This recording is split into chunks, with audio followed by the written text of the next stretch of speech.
Hello friends, good morning. अब हम बात करेंगे अध्याय 3 के बारे में। नेटवर्किंग बिजनेस के ऊपर वर्ल्ड वाइड लिखी गई टॉप 10 बुक्स में से एक गोप्रो, जिसकी टैगलाइन है 7 steps to becoming a network marketing professional, जिसके राइटर हैं मिस्टर एरिक वोरे। इस बुक के चैप्टर 3 के बारे में, जिसका टाइटल है अन्य पेशों की तरह आपको कुछ स्किल्स सीखने की जरूरत है। किसी भी अदर प्रोफेशंस की तरह आपको कुछ स्किल्स सीखने की उम्मीद है। अन्य पेशों की तरह आपको कुछ स्किल सीखने की जरूरत है। मैं उम्मीद करता हूं कि मैं आपको यह बात मनाने में सफल रहा कि नेटवर्क मार्केटिंग एक बेहतर रास्ता है।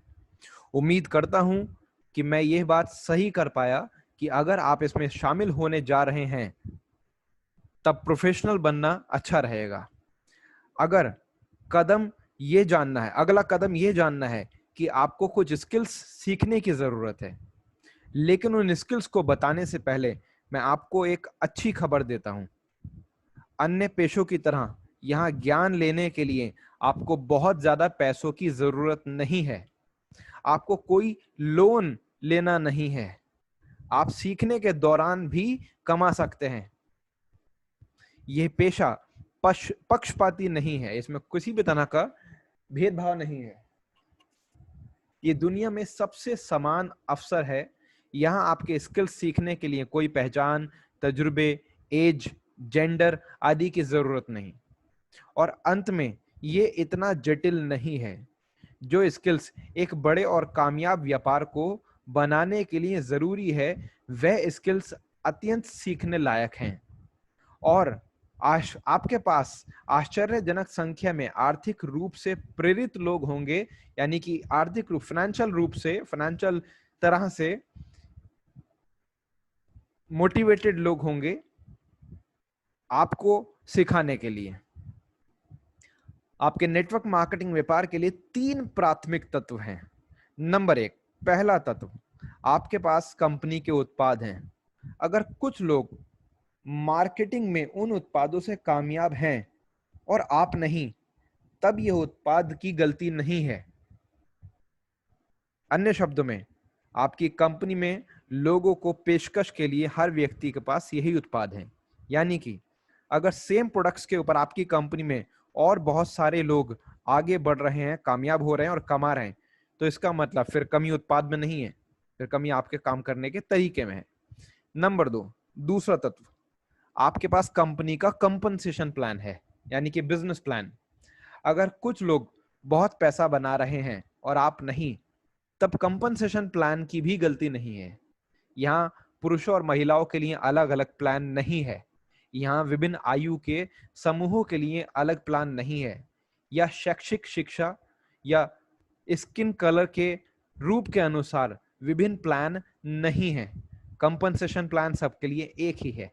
यानी कि अगर आपकी कंपनी के बिजनेस प्लान के अंदर बहुत सारे लोग पैसा कमा रहे हैं और आप नहीं कमा रहे, और कई सारे लोग काफी ज्यादा पैसा कमा रहे हैं और आप नहीं कमा रहे, तो फिर गलती बिजनेस प्लान की नहीं है, कमी आपके काम के अंदर है।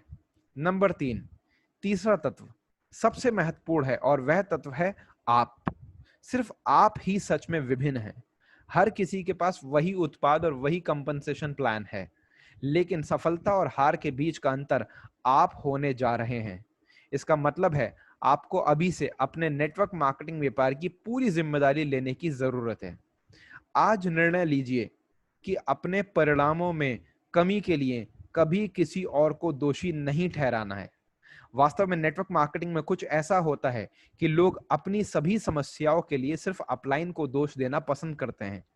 जैसे कि अगर मेरा अपलाइन मेरे लिए ये कर देता या वो कर देता तो सब कुछ बेहतर हो सकता था। अगर आपने एक बड़े और सफल संगठन का निर्माण करने का प्रतिबद्ध कर लिया, तब मैं आपको कुछ महत्वपूर्ण करने के लिए प्रोत्साहित करना चाहूंगा।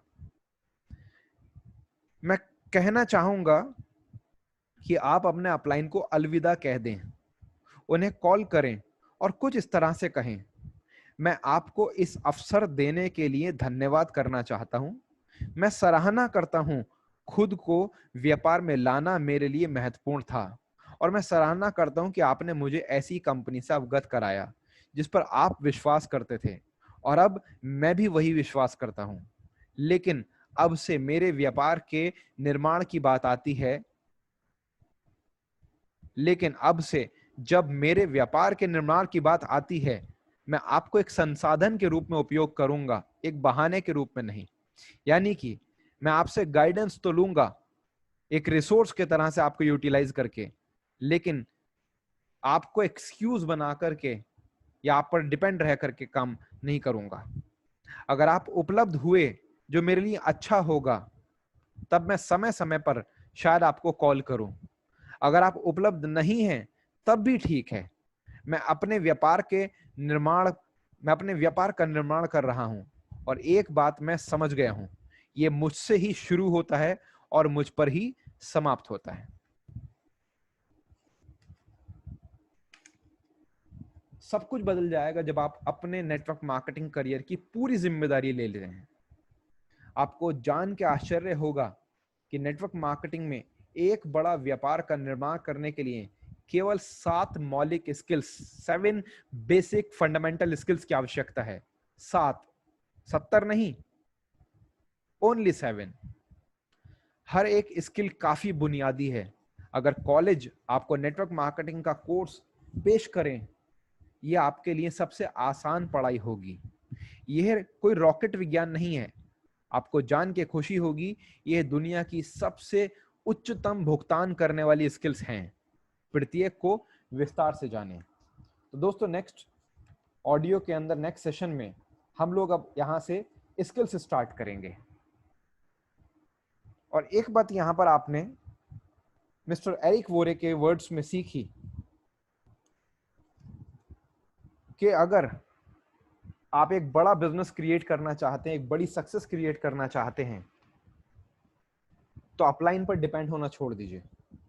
अपलाइन अगर अवेलेबल है तो बहुत अच्छी बात है, उन्हें यूटिलाइज कीजिए।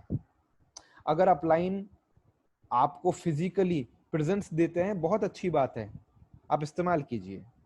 अगर आपके अपलाइन फिजिकल नहीं है, ऑनलाइन या टेलीफोन के थ्रू या इंटरनेट के माध्यम से आपको सपोर्ट करते हैं, आपको गाइड कर पाते हैं, बहुत अच्छी बात है, आप यूज कीजिए। लेकिन अगर अपलाइन मौजूद नहीं है तो अपलाइन को बहाना बना करके फेल नहीं होना, अपनी फेलियर का ठीकरा अपलाइन के ऊपर नहीं फोड़ना है। नेटवर्क मार्केटिंग के अंदर बहुत सारे ऐसे भी लोग होते हैं जिनके अपलाइन ही नहीं होते, वो भी कामयाब होते हैं। नेटवर्क मार्केटिंग में बहुत से ऐसे लोग होते हैं जिन्होंने सबसे पहले शुरू किया होता है, तो उनके ऊपर गाइड करने के लिए कोई अपलाइन ही नहीं होता। तो जैसे तैसे अपनी गलतियों से और दूसरों की नसीहतों से सीख सीख करके ही, या दूसरों के अच्छे बुरे तजुर्बे से और अपने अच्छे बुरे तजुर्बे से देख करके या सीख करके ही वो लोग आगे बढ़ते हैं। तो अपने अपलाइन के ऊपर डिपेंड रहना छोड़ दीजिए। अपलाइन अवेलेबल है, आपको गाइड करते हैं, बहुत अच्छी बात है। बाई चांस अगर अपलाइन अवेलेबल नहीं है या अवेलेबल होने के बावजूद भी आपको सपोर्ट नहीं करते, तो उनके ऊपर डिपेंड नहीं रहना है, और हमेशा अपलाइन का थैंकफुल आपको रहना है। आपके अपलाइन आपको सपोर्ट करें या ना करें, आपके हिसाब से वो भले इंसान हो या ना हो, लेकिन उन्होंने सबसे बड़ा भलाई का काम ये किया है कि उन्होंने इतने बड़े करियर का रास्ता आपको दिखा दिया। अब भले ही वो आपका हाथ पकड़कर या उंगली थाम कर आगे चलाने के लिए आपके साथ में मौजूद नहीं है, कोई बात नहीं, बट कम से कम इतनी बड़ी इंडस्ट्री के दरवाजे तक तो उन्होंने ला करके आपको खड़ा कर दिया, जिसके लिए आपको हमेशा उनका आभारी रहना चाहिए, थैंकफुल रहना चाहिए। उसके बाद अगर अपलाइन अवेलेबल है, बहुत अच्छी बात है, सीखिए, गाइडेंस लीजिए, और सिर्फ एक ही अपलाइन पर डिपेंड मत रहिए, और ना ही सिर्फ एक ही अपलाइन को बार बार परेशान कीजिए। सभी अपलाइंस से सीखिए, सभी अपलाइंस के फिल्टर लगा करके पॉजिटिव पॉइंट्स उठाइए, और किताबों को अपना औजार बनाइए, अपना हथियार बनाइए, अपना अस्त्र शस्त्र बनाइए, अपना यंत्र बनाइए, टूल बनाइए। किताबों से सीखिए। इस इंडस्ट्री के ऊपर जो देश विदेश के, इंटरनेशनल लेवल के, ग्लोबल लेवल के, वर्ल्ड वाइड लेवल के दिग्गज, बड़े बड़े धुरंधर लीजेंड्स हैं, उनके ऑडियो से और वीडियो से सीखिए और उसको किताबों के हिसाब से, अपने अपलाइन के हिसाब से, अपने विवेक के हिसाब से, अपने समझदारी के हिसाब से, अपने तजुर्बे के हिसाब से आप अपनी टीम के ऊपर इस्तेमाल कीजिए। अपने दिमाग से मत चलिए, सलाहकारों के दिमाग से चलिए। Everybody needs a coach. हर इंसान को एक सलाहकार की जरूरत होती है, ये सच है। लेकिन ये भी आपको ध्यान रखना है कि आपके सलाहकार कौन हैं। ये बहुत ध्यान रखने वाली बात है कि आपके सलाहकार कौन हैं। अगर आपके सलाहकार अच्छे और सही होंगे तो आप अच्छे और सही रास्ते पर जाएंगे, और अगर आपके सलाहकार गलत होंगे, जानबूझ करके भले ही वो गलत ना हो, लेकिन अनजाने में भी अगर वो गलत हैं, तो आपका बहुत बड़ा लॉस हो जाएगा। तो इसीलिए एक कहावत है कि हमेशा एक गुरु के ज्ञान पर डिपेंड ना रहें। अगर उसका ज्ञान फेल हुआ या उसका ज्ञान फेक हुआ तो आपकी लाइफ और करियर एंड फ्यूचर बर्बाद हो सकता है।